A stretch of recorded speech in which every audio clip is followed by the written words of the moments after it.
Эфир телеканала АТР продолжает «Заман». В студии София Абляева. 2 февраля, 1071 день аннексии Крыма. Сегодня в выпуске. Первая ночь в Авдеевке без потерь. Эвакуация продолжается. Страшно. Все трусится. Политический кризис в Румынии набирает обороты.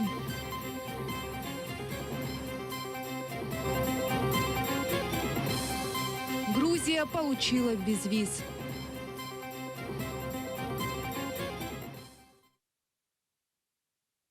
Минувшая ночь в Авдеевке, где последние несколько дней не утихают противостояния украинских военных с террористами так называемой ДНР, прошла относительно спокойно. Сейчас из города эвакуируют население. Режим чрезвычайного положения пока не отменили. За последние 5 дней борьбы за оккупированные Россией районы Донбасса отдали жизни уже 9 украинских военных.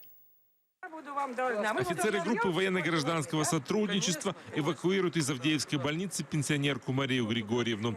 Она поедет в соседнее Очеретино. Там не стреляют. Вы там живете? Не, я до сестры.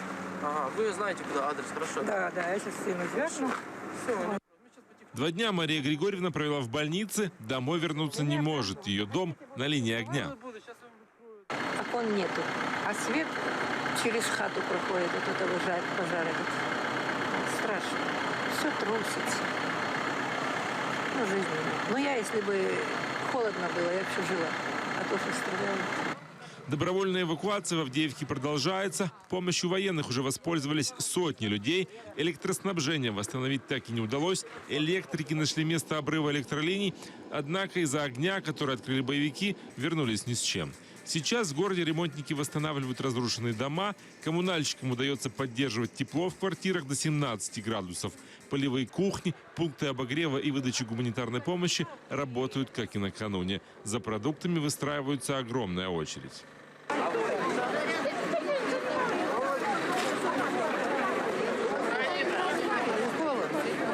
Военные отвозят продукты и в соседние поселки, расположенные рядом с линией огня. Эта машина отправляется в Опытное.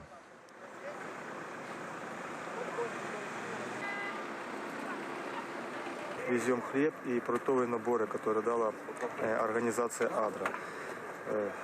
На данный момент на всех жителей эти наборы мы получили, плюс после этого направляемся на Пески. По данным Донецкой администрации, в целом город 36 раз обстреливали из градов и танков. Относительно спокойной была прошедшая ночь. Несмотря на письменные гарантии российской стороны соблюдать режим тишины, обстрелы не прекращались на окраинах, там, где расположены украинские военные части. Били по Красногорьевке и Богдановке. Эта ситуация вызвала беспокойство в НАТО. Мы призываем немедленно вернуться к режиму прекращения огня и отвести тяжелое вооружение, запрещенное Минскими договоренностями. Наблюдателям ОБСЕ должен быть гарантирован свободный и безопасный доступ ко всему региону, в том числе и границе Украины с Россией. Пресс-офицер 72-й бригады Елена Макринчук сообщила об обстреле боевиками миссии ОБСЕ в Авдеевке. Сейчас известно о гибели 9 военных. Накануне трехсторонняя группа в Минске призвала стороны украинского конфликта прекратить огонь до 5 февраля и обеспечить безопасную работу ОБСЕ. Роман Спиридонов, Анна Домбровская, Авдеевка, Заман, АТР. Почему на Донбассе снова война? С таким вопросом корреспонденты «Радио Свобода» обратились к гостям и жителям Москвы. Честно говоря, не знал, что там обострилась ситуация. И, по сути, мне кажется, люди, которые здесь ходят, им насрать на это все. Ну, реально, ребят, без обид. Это не вооруженные силы Украины. Это бандиты временного какого-то правительства, непонятно какого, которые поддерживают идею фашизма и идею бандеровщины. Я понимаю, но говорить об этом не хочется. Почему не хочется? Ну, потому что не хочется. Тут уже страшно сказать. Да. Нас за такие разговоры посадить могут, так что нет. Извините, не в наше время. Боитесь отвечать? Да, естественно.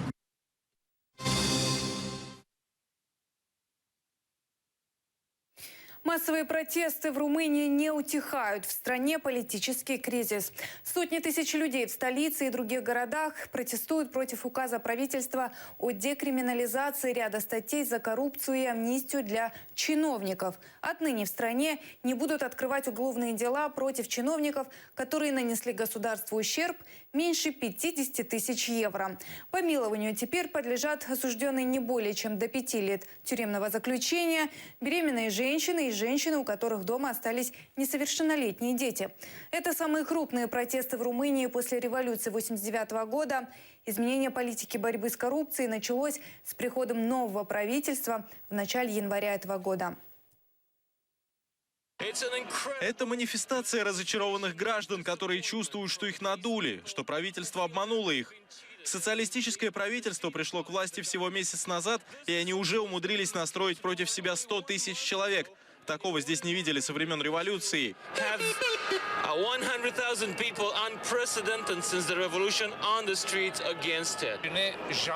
Я никогда помыслить не мог, что такое возможно. Я всегда считал, что существует логика, существует здравый смысл, на которых основывается закон. Но когда я увидел, что происходит, я понял, что был неправ. Мы не хотим отставки правительства. Они пообещали избирателям очень много всего, много амбициозных планов. И я бы хотела все это получить.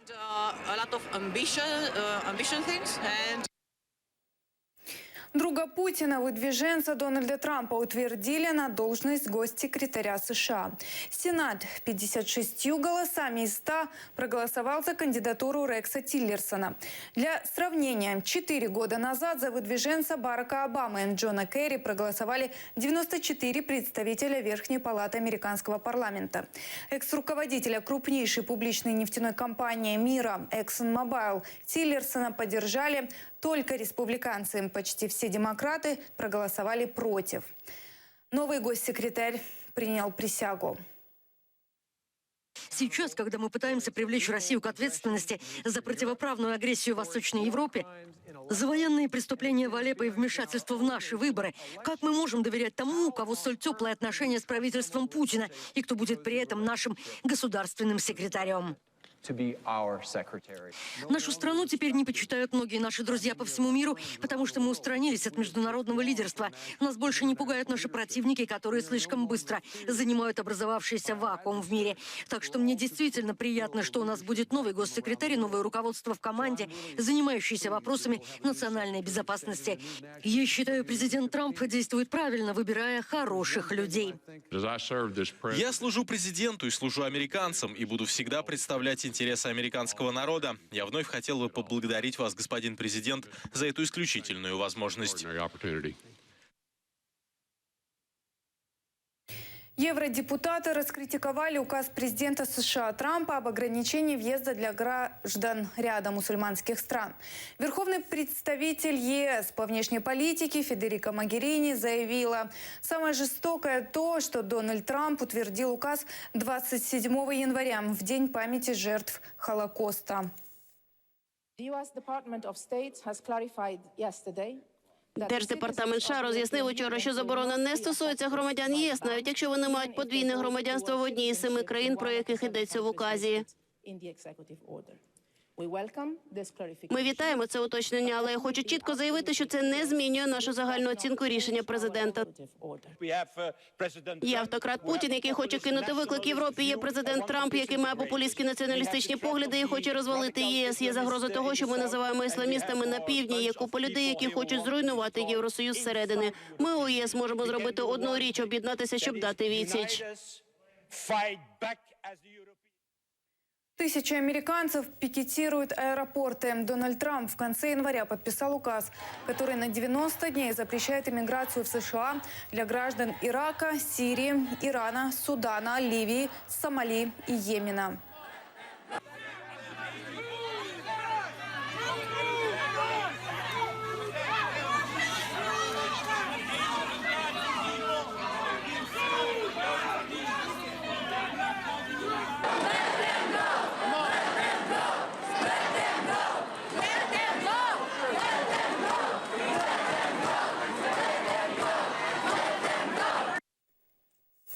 Грузия получила получила долгожданный безвиз. Европарламент проголосовал за предоставление Грузии безвизового режима при посещении ее гражданами стран Шенгенской зоны. Введение безвиза одобрено также для Косово. Первый вице-спикер Верховной Рады Украины Ирина Геращенко поздравила грузин и отметила, что следующая в очереди – Украина. Франция является последней страной, которая тормозит предоставление Украине безвизового режима.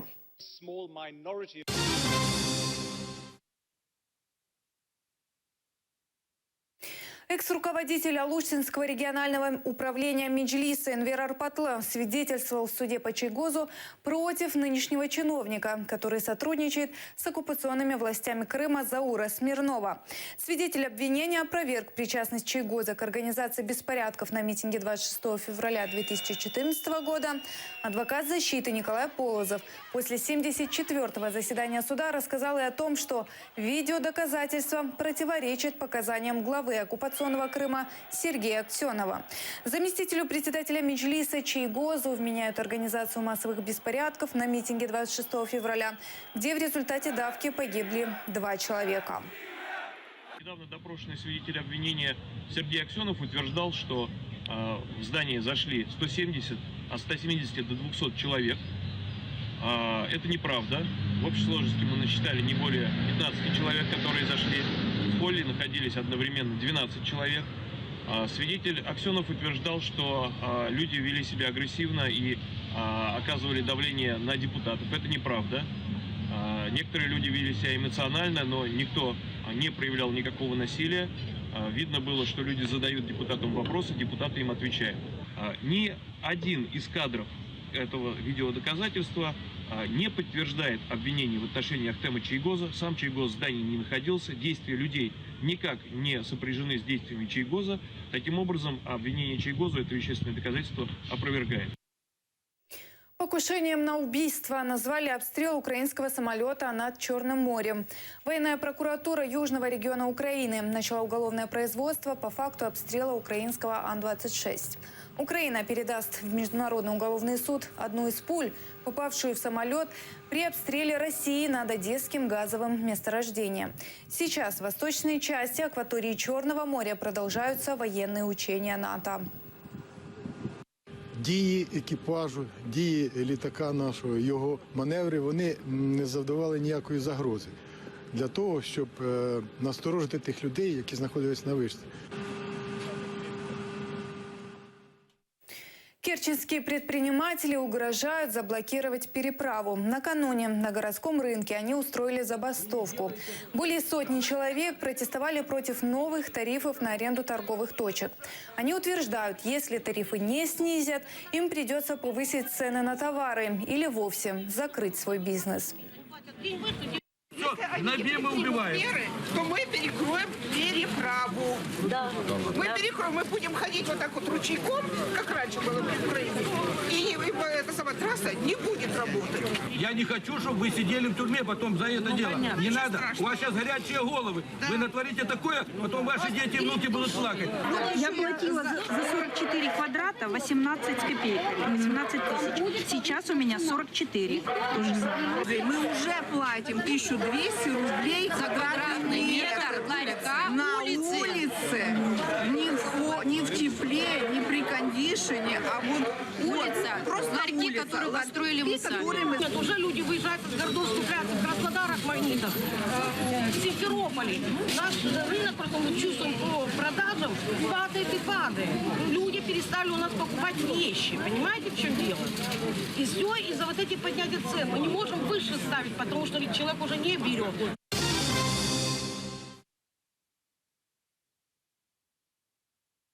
С юношества за справедливость. Так характеризует своего сына мать крымского адвоката Эмиля Курбидинова. На прошлой неделе адвоката Курбидинова и крымско-татарского активиста Сейрана Салиева на 10 и 12 суток запрятали в изолятор временного содержания. В нашем сюжете рассказы родственников мусульман, которых Кремль считает причастными к рядам террористов.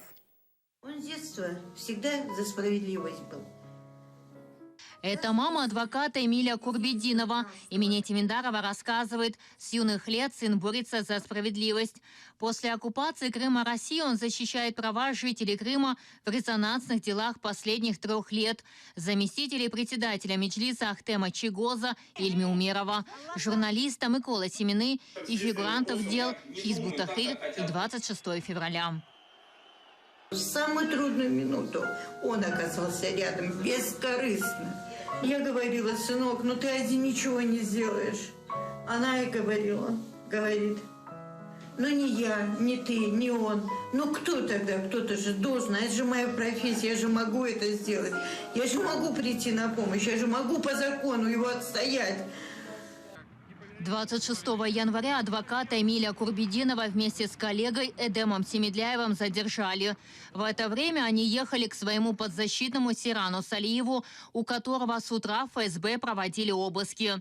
В доме Курбединова провели обыск, а его самого осудили на 10 суток ареста за видео, опубликованное в соцсети в 2013 году.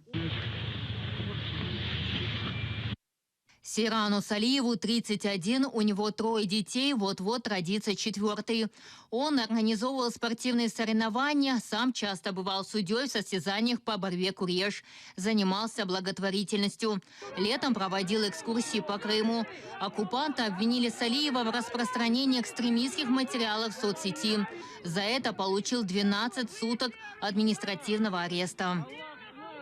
Это не только семьянин, это еще и человек, который находился всегда в эпицентре общественной жизни мусульман Крыма.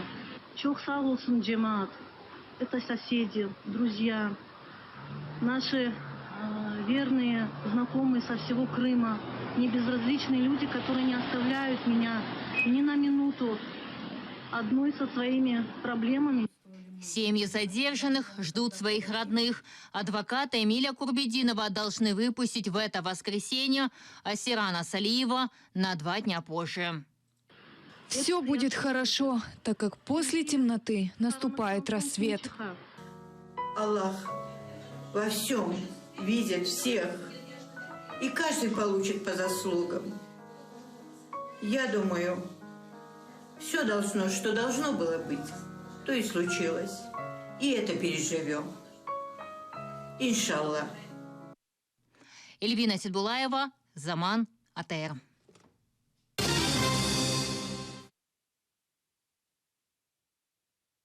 Первый в Крыму бренд мусульманской одежды «Мхара Бибер» презентовали в Симферополе. Это коллекция туалетов с крымско-татарским колоритом, украшенная ручной вышивкой и росписью. Мероприятие приурочили к Всемирному дню хиджаба. Мы счастливы сегодня собраться все вместе. Цель наша – это чтобы могла мусульманка выглядеть красиво, быть развитой, быть социально активной и прекрасно чувствовать себя в современном мире. Наш бренд «Мхара Бибер» готовит показ, который пройдет, иншаллах, в апреле-мае. Мы готовим презентацию коллекции, которая создана в стиле крымско-татарской культуры, с нотками Бахчисарая, старого города. Мы хотим показать в своей коллекции, что крымские татарки также являются частью ислама, и элементы крымско-татарской культуры в мусульманских нарядах тоже имеют место быть. Пока это все, не пропустите Заман с Шевкетом Наматулаевым уже через 2 часа. До завтра.